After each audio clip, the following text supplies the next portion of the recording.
ராஜஸ்தான் மாநிலம் அங்கே வந்து ஆட்சியில் இருக்கிறது நம்ம பிஜேபி கவர்மெண்ட்டுங்க. புதிதாக கட்டப்பட்ட ராஜஸ்தானில் ஜுனு அதாவது திறப்பு விழா, அந்த பாலத்தை கட்டிட்டு ரோடை கட்டிட்டு அதை திறப்பு விழா பண்ணுறதுக்கு முன்னாடி மிகப்பெரிய வெள்ளம் வந்துருச்சு. அதில் வந்து அந்த ரோடு எப்படி சின்ன பின்னமாக கிடக்குதுன்னு பாருங்கள். இது ஹைவே, இது அதாவது இது எங்கே இருக்குதுன்னா உதய்பூர்வதி டிஸ்ட்ரிக், காட்லி ரிவர் ஆறு.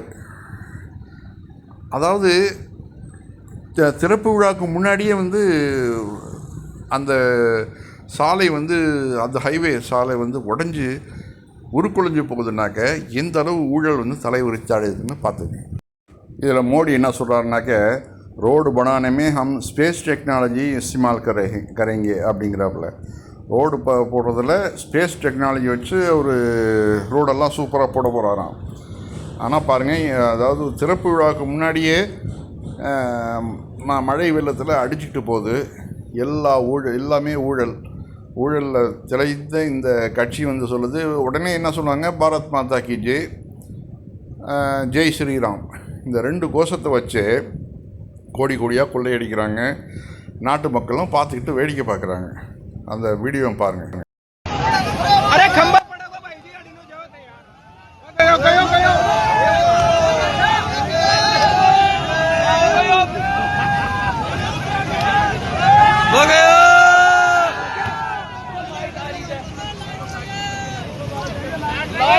बोलते कैसे कटा दिया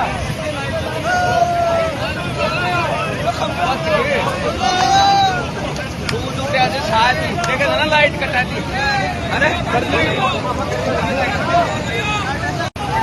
अरे खंबा पड़ा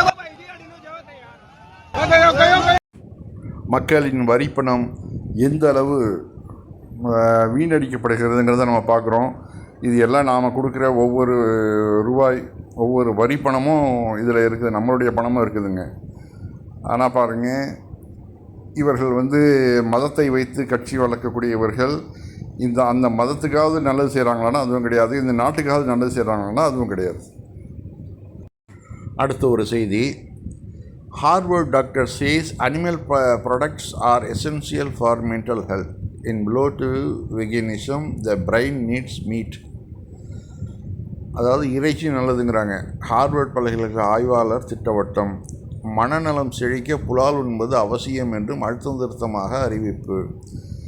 இவர்கள் வந்து நம்ம நாட்டில் வந்து ஒரு குரூப் என்ன பண்ணுறாங்க, எல்லாரும் சைவத்துக்கு மாறுங்க, உணவு பழக்கங்கிறது அவரவர்கள் விருப்பம், அதில் போய் நம்ம யாரும் தலையிட போகிறதில்ல. ஒருத்தங்க வந்து வெஜிடேரியனாக இருக்கிறாங்களா, அது அவர்களுடைய விருப்பம். ஒருத்தர் நான்வெஜ்ஜாக இருக்கானா, அது அவனுடைய விருப்பம். இல்லை 2மே கலந்து சாப்பிட்றாங்களா, இது அவரவர்களுடைய விருப்பத்தை பொறுத்தது. ஆனால் இங்கே வந்து ஒட்டுமொத்த இந்தியாவிலையும் என்ன நடக்குதுனாக்க, மாட்டு இறைச்சி சாப்பிடக்கூடாது, நீங்கள் வந்து வெஜிடேரியன் தான் இருக்கணும்,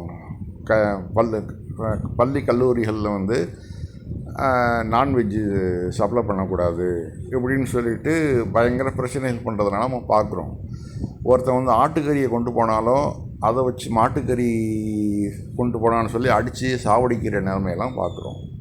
இப்போ இங்கே இந்த ப்ரொஃபஸர் என்ன சொல்கிறாப்புல, ஹார்வர்டு ஆய்வாளர் என்ன சொல்கிறாங்க, மனநலம் செழிக்க புலால் என்பது அவசியம் என்று அழுத்தம் திருத்தமாக அறிவிப்பு. ஆக மன உறுதி ஏற்படுறதுக்கு புலால் உணவும் அவசியம் அப்படிங்கிறது ஆய்வாளர்களுடைய கருத்து. அப்படி இருக்கிறப்போ நம்ம வந்து எப்படி நம்மளுடைய வாழ்க்கையை அமைச்சுக்கிறோம்? இது போன்ற செய்திகளை பார்த்தாவது சைவ பிரியர்கள் வந்து புலால் உண்பவர்களை கட்டாயப்படுத்தாமல் எடுத்தால் நல்லது. நீங்கள் சைவம் மட்டும்தான் சாப்பிட வேண்டாக்க அது உங்களுடைய விருப்பம், நீங்கள் இருந்துக்குங்க. ஆனால் புலால் உண்பவர்களை நீங்கள் வந்து சாப்பிடாதீங்க அப்படின்னு சொல்கிறதுக்கு உங்களுக்கு எந்த ஒரு அதிகாரமும் இல்லை, அரசுக்கும் அதிகாரம் இல்லை. அதுதான் நம்ம இப்போ சொல்ல வர்றது. அடுத்த ஒரு செய்தி, ரயில் நிறைய ஆக்சிடெண்ட்லாம் நடக்குது, நாம் வந்து பார்க்குறோம்.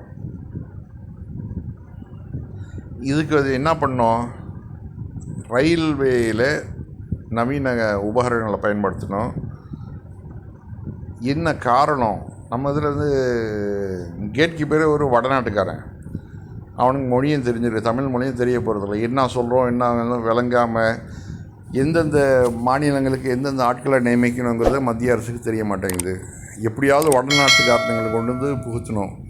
அந்த வகையில் வட மாநிலத்தவர்களை எங்கே வேணாலும் புகுத்துனாக்க மொழி தெரியாமலும் பல ஆக்சிடெண்ட்டுகள் நடக்குது. ரெண்டாவது, நவீன உபகரணங்களை பயன்படுத்துகிறது, அதுலேயும் நம்ம வந்து ரொம்ப ஃபெயிலியர் ஆகிருக்கோம். சைனாவிலலாம் பார்க்குறோம் எந்த மாதிரி ஸ்பேஸ் டெக்னாலஜி இப்போ போயிட்டுருக்குது, ரயில்வேயில் டெக்னாலஜி எப்படி போயிட்டுருக்குது. ஆனால் இங்கே மதத்தினால் ஜாதி சண்டைகளை உருவாக்குறாங்களே ஒழிஞ்சு அதற்கான தீர்வுகளை கண்டுபிடிக்க மாட்டேங்கிறாங்க. இப்போ வந்து 2 ட்ராக்குக்கு இடையில் திருமணம் செஞ்சு வச்சுருக்குறாங்களாம் வட மாநிலத்தில். அப்போ மோடி ஏன் அடிக்கடி பிரதமர் ஆகிறாருங்கிறது நமக்கு வந்து அந்த உண்மை புரியுதா இல்லையா?